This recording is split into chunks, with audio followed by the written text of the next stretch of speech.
Добрый день, дорогие друзья! Сегодня 28 января 2013 года. Марут представит вам прогноз по евро-доллар от компании MVCFX. Курс евро-доллар подскочил до достижения 1.3478 в ходе торгов на прошлой неделе, и мы по-прежнему ожидаем, что он будет продолжать свой бычий тренд.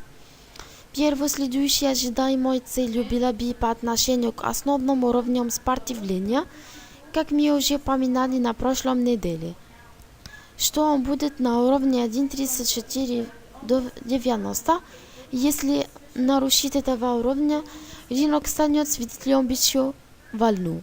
Следующей целью была бы к уровням 1.3520 и 1.3595.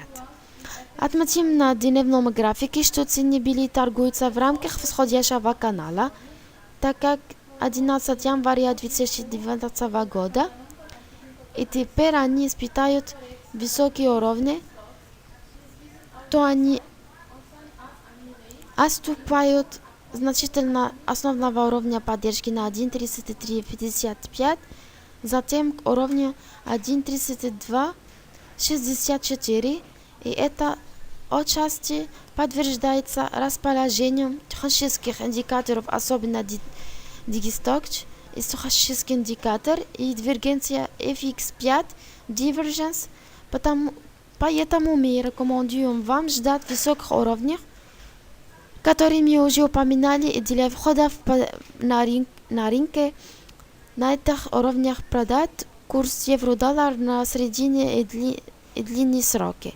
Вот все я хотела сказать на сегодня. Для подробной информации, пожалуйста, смотрите наш сайт. Огромное спасибо за внимание и до свидания.